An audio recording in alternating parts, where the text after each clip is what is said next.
জরুরি অবস্থার প্রত্যক্ষ অভিজ্ঞতা আমার নেই, কারণ আমি 1970 সালের ডিসেম্বর মাসে জন্মগ্রহণ করেছি। 1975-এ আমার মাত্র 5 বছর বয়স ছিল।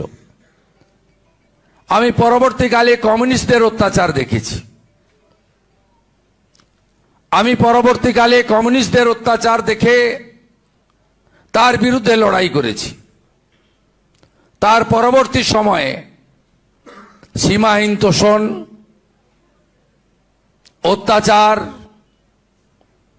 এবং পশ্চিমবঙ্গকে কার্যত এই মহান ভারতবর্ষ থেকে বিচ্ছিন্ন করার এক অপচেষ্টা ডক্টর শ্যামাপ্রসাদ মুখার্জির সৃষ্টি এই বাঙালি হিন্দুর হোমল্যান্ড পশ্চিমবঙ্গে আমি দেখেছি। যারাই গণতন্ত্রকে ধ্বংস করেছে, যারাই গণতন্ত্রের বিপরীতে হেঁটেছে, যারাই for the people, by the people, of the people ভাষাকে পরিবর্তন করে for the party, by the party, of the party ব্যবস্থাতে রূপান্তরিত করেছে, তারা কেউ গণতন্ত্রে বেশি দিন টিকে থাকতে পারেনি। ইন্দিরা গান্ধীর মতো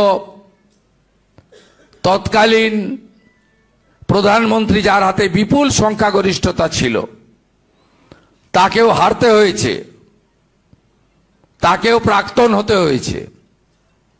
আর বর্তমান 15 বছরের রাজত্বকালে যিনি নিজেকে সর্বজ্ঞানী মনে করতেন, আমিত্বে বিশ্বাস করতেন, তার অহংবোধকেও বাংলার জাগ্রত জনগণ কিভাবে পরাভূত করেছে আপনারা আমরা সবাই সাক্ষী।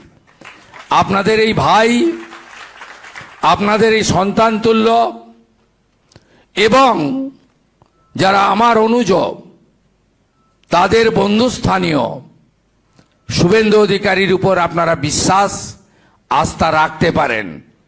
এই পশ্চিমবঙ্গের যে গণতান্ত্রিক ব্যবস্থার মধ্য দিয়ে একটু আগে সুনীল বাবু বলছিলেন লোকনায়ক জয়প্রকাশ নারায়ণের পরিবর্তনের কথা, আমি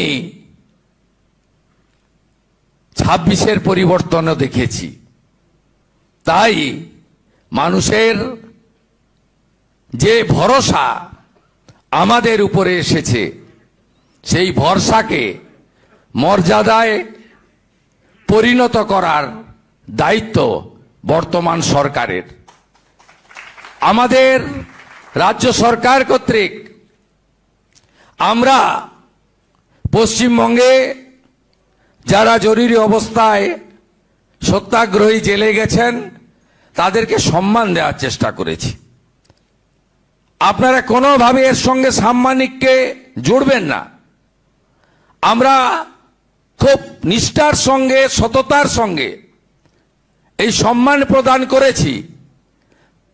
তার কারণ এটা সময়ের ডাক ছিল, এটা প্রাসঙ্গিক ছিল। বর্তমান প্রজন্ম, আগামী প্রজন্মকে যদি আমরা না জানাতে পারতাম, তাহলে আজকে দীর্ঘদিন পরে আমরা এই অতীত ইতিহাস নিয়ে আলোচনা করতে পারতাম না। কথা বাড়াবো না, একটা কথাই বলবো, আগস্ট মাসের প্রথম সপ্তাহে সচিবালয়ের সভাগৃহে আপনাদের সকলকে ডাকবো। দয়া করে 1 ঘন্টার জন্য আপনারা যাবেন।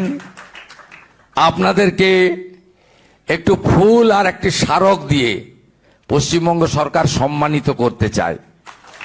আমরা যে চেয়ারে আজকে বসেছি, এই চেয়ারে গণতন্ত্র রক্ষার মধ্য দিয়ে, গণতন্ত্রের মহোৎসবের মধ্য দিয়ে, সংবিধানকে সামনে রেখে আমাদের পৌঁছে দেওয়ার কাজে আড়ালে, অন্তরালে, নিভৃতে আপনাদের ভূমিকা, আপনাদের মুখ্যমন্ত্রী শুভেন্দু অধিকারী অস্বীকার করতে পারে না। সবাই ভালো থাকুন। আরেকবার প্রণাম।